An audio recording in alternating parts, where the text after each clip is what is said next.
होखते अकेले आंसू अखिया में आ जाला। होखते अकेले आंसू अखिया से आ जाला।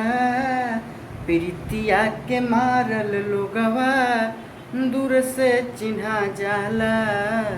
प्रीतिया के मारल लोगवा दूर से चिन्हा जाला। होखते अकेले आंसू अखिया से आ जाला। होखते अकेले आंसू अखिया से आ जाला। प्रीतिया के मारल लोगवा दूर से चिन्हा जाला। प्रीतिया के मारल लोगवा दूर से चिन्हा जाला। करतानी जुलुम रउओ अब खुलेआम जी। सहही भदरद केहू के दिहल करी राम जी। करतानी जुलुम रउआ अब खुलेआम जी। सहही भदरद केहू के दिहल करी राम जी। देहिया के मास चिंता फिक्र में सुखा जाला। देहिया के मास चिंता फिक्र में सुखा जाला। प्रीतिया के मारल लोगवा दूर से चिन्हा जाला।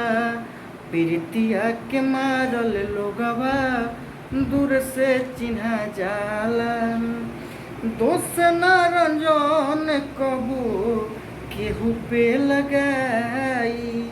करी सवाल मौत कहवा भेटाई। दोष न रंजन कबू केहू पे लगाई। करी न सवाल मौत कहवा भेटाई। दर्द भरत बोली हउए सुधा करे चिन्हा जाला। दर्द भरल बोली हउए सुधा करे बुझा जाला। प्रीतिया के रोग ह दूर से चिन्हा जाला। प्रीतिया के मारल लोगवा दूर से चिन्हा जाला। होखते अकेले आंसू अखिया में आ जाला। होखते अकेले आंसू अखिया से आ जाला। प्रीतिया के मारल लोगवा दूर से चिन्हा जाला। प्रीतिया के मारल लोगवा दूर से चिन्हा जाला। होखते अकेले आंसू अखिया से आ जाला। होखते अकेले आंसू अखिया से आ जाला। प्रीतिया के मारल लोगवा दूर से चिन्हा जाला। प्रीतिया के मारल लोगवा दूर से चिन्हा जाला। करतानी जुलुम रउओ अब खुलेआम जी।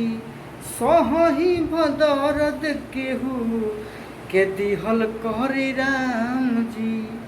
करतानी जुलुम रउआ अब खुलेआम जी। सहही भदरद केहू के दिहल करी राम जी। देहिया के मास चिंता फिक्र में सुखा जाला। देहिया के मास चिंता फिक्र में सुखा जाला। प्रीतिया के मारल लोगवा दूर से चिन्हा जाला।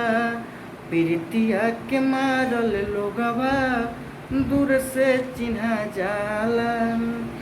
दोष न रंजन कबू केहू पे लगाई।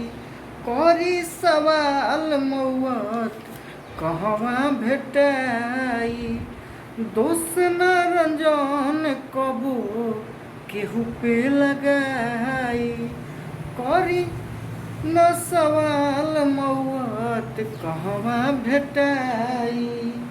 दर्द भरत बोली हउए सुधा करे चिन्हा जाला। दर्द भरल बोली हौवे सुधा करे बुझा जाला प्रीतिया के रोग ह दूर से चिन्हा जाला प्रीतिया के मारल लोगवा दूर से चिन्हा जाला।